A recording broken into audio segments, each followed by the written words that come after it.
Here are your SOS tips for a safe harvest. Neem oil is a golden brown plant oil cold-pressed from the seeds of the neem tree, Azadirachta indica. The neem tree is native to India, Pakistan, and Sri Lanka, but it now grows across Africa, South America, and tropical Asia. For centuries, farmers have relied on neem's natural pest-fighting power long before the word organic even existed. Its superstar compound is azadirachtin. This molecule confuses insects, stopping them from feeding, growing, or laying eggs. Neem oil also carries nimbin and solanin, giving it mild antifungal and antibacterial kick. Unlike chemical sprays that nuke pests on contact, neem oil works over time. Insects nibble the treated surface, their life cycle stalls, and infestations fade away. Meanwhile, beneficial insects like ladybugs and bees stay safe because they don't munch on your leaves. Use neem against aphids, spider mites, whiteflies, thrips, fungus gnats, caterpillars, even fungal foes like powdery mildew and black spot. It's perfect for tomatoes, peppers, roses, houseplants, pretty much any green friend. Ready to mix your own?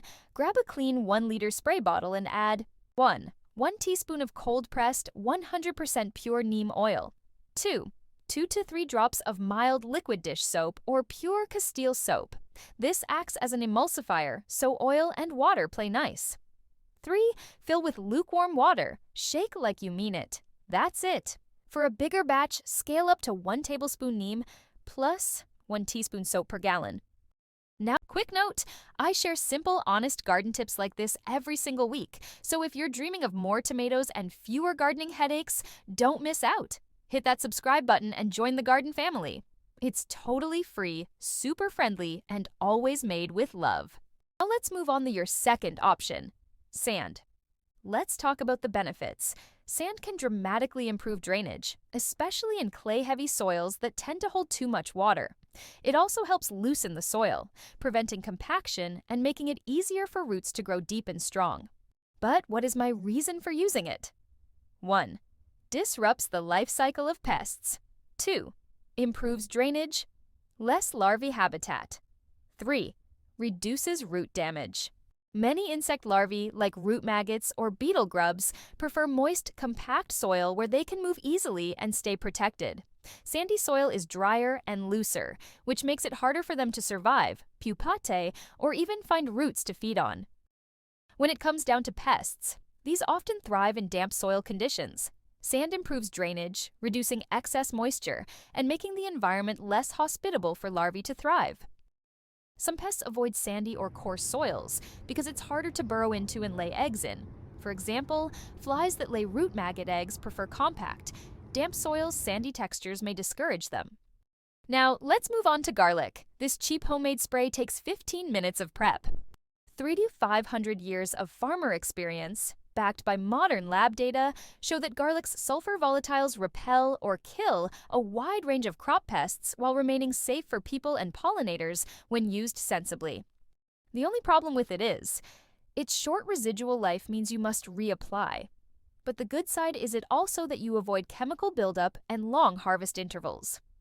Garlic appears in the Eber's papyrus as a remedy for pests and disease, showing that growers already valued its protective vapors. Classical medical texts mention garlic fumes driven through granaries to keep insects off stored grain. Experimental stations in Europe and the US begin formal trials. By the 1970s, garlic spray becomes a staple of the modern organic gardening movement. Many of us are fortunate to grow vegetables as a hobby, but for countless others, growing food is not a pastime. It's a necessity. With climate change impacting crops more each year, the loss of a harvest can be devastating.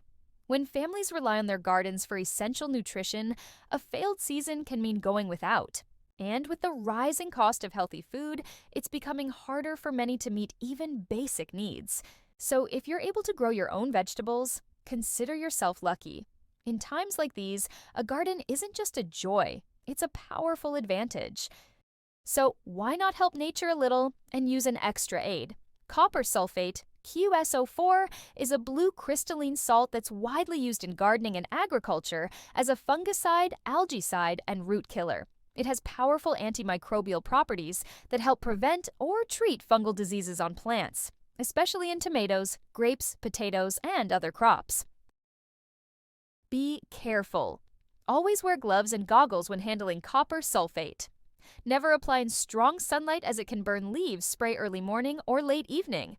Use it once every 7 to 14 days when disease pressure is high. Dissolve 1 TSP copper sulfate in about 500 ml warm water. In a separate container, dissolve 1 TSP hydrated lime in 500 ml water. Slowly combine the two solutions while stirring constantly. Add to a spray bottle and shake well before each use. If you want to stay eco-friendly, use copper only when needed. Preventatively, not constantly. Apply minimal doses. Copper sulfate is allowed in certified organic agriculture in many countries, but under strict limitations. It's permitted because it is a naturally occurring mineral, not a synthetic chemical. However, just because something is natural doesn't mean it's always harmless. In the old days, many gardeners store by an old trick. Push a shiny copper needle straight into a tomato stem, hoping the metal will protect the plant from disease. But here's what science shows. A solid needle can't dissolve fast enough to help. Instead, the puncture wounds the stem, opening a doorway to bacteria and rot, so the cure may actually weaken the patient. Bottom line, skip the needle. Treat your tomatoes with proven care, and they'll thank you with a healthy, bountiful harvest.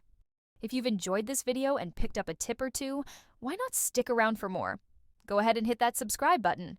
It's completely free, and it means the world to me. Plus, you'll never miss out on new tips, tricks, and garden love coming your way. A little encouragement never hurt anyone, so consider this your gentle nudge. Thanks for being here, and I'll see you in the next one.